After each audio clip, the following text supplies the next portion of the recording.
Assalamualaikum warahmatullahi wabarakatuh. Bagaimana kabar kalian hari ini? Semoga tetap sehat dan semangat mengikuti pelajaran ya. Pada kesempatan kali ini, kita akan belajar tema 2, selalu berhemat energi, subtema 3, energi alternatif, pembelajaran pertama. Tujuan pembelajaran kali ini, yang pertama, mempelajari tentang macam-macam energi alternatif. Yang kedua, mempelajari tentang pemanfaatan sumber daya alam dalam kegiatan ekonomi. Coba perhatikan gambar berikut ini. Ini adalah gambar pertambangan batu bara. Batu bara adalah salah satu sumber energi. Akan tetapi, jika batu bara terus digali, maka batu bara dapat habis. Nah, jika batu bara habis, apa yang harus kita lakukan? Tentu kita harus mencari penggantinya. Inilah yang disebut sebagai sumber energi alternatif. Jadi, sumber energi alternatif dikembangkan untuk mengganti sumber energi tradisional. Nah, contoh sumber energi tradisional seperti tadi, batu bara, kemudian minyak bumi, dan juga gas alam. Lalu, apa sajakah sumber energi alternatif? Berikut ini adalah macam-macam sumber energi alternatif yang dikembangkan saat ini. Yang pertama adalah matahari. Matahari merupakan sumber energi utama di bumi. Salah satu bentuk pemanfaatan energi dari matahari adalah pembangkit listrik tenaga surya atau PLTS. Pembangkit listrik ini menggunakan sel surya untuk mengubah sinar matahari menjadi energi listrik. Yang kedua adalah angin. Angin adalah gerakan udara di permukaan bumi yang terjadi karena tekanan udara. Salah satu bentuk pemanfaatan energi dari angin adalah pembangkit listrik tenaga bayu atau PLTB. Yang ketiga adalah air. Air yang deras merupakan sumber energi gerak. Energi itu biasanya dimanfaatkan sebagai pembangkit tenaga listrik.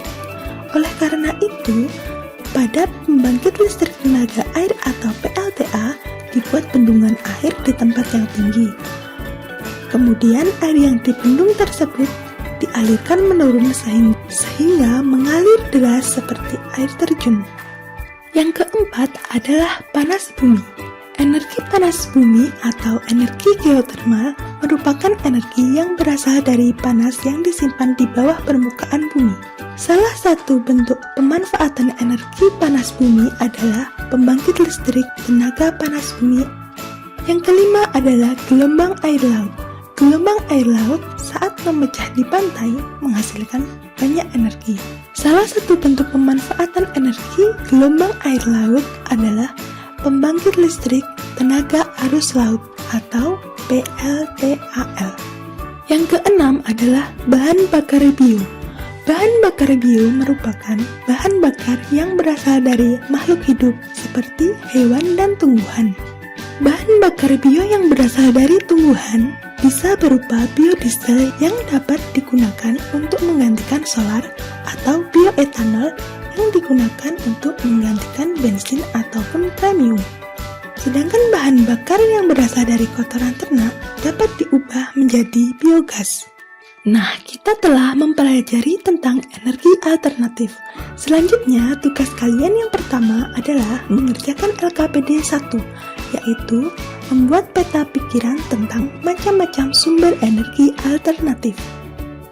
Anak-anak, masih ingatkah kalian tentang sumber daya alam? Sumber daya alam atau SDA adalah segala sesuatu yang berasal dari alam dan dapat digunakan untuk memenuhi kebutuhan manusia. Sumber daya alam berdasarkan jenisnya dapat dibagi menjadi dua. Yang pertama adalah sumber daya alam hayati yang berasal dari makhluk hidup, seperti hewan dan tumbuhan. Dan yang kedua adalah sumber daya alam non-hayati yang berasal dari makhluk tidak hidup, seperti matahari, air, tanah, bahan tambang, dan juga minyak bumi.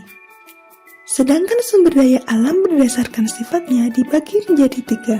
Yang pertama, sumber daya alam yang tidak dapat diperbarui seperti bahan tambang. Yang kedua, sumber daya alam yang dapat diperbarui seperti tumbuhan. Dan yang ketiga, sumber daya alam kekal yang merupakan sumber daya alam yang tidak akan pernah habis seperti matahari. Nah, selanjutnya adalah kegiatan yang masih berhubungan dengan sumber daya alam, yaitu kegiatan ekonomi. Nah, selanjutnya kita akan belajar mengenai kegiatan ekonomi. Kegiatan ekonomi adalah suatu kegiatan yang dapat dilakukan oleh manusia untuk memenuhi kebutuhan hidupnya. Kegiatan ekonomi terdiri dari yang pertama, produksi. Produksi merupakan kegiatan yang pada dasarnya bertujuan untuk menghasilkan barang atau jasa.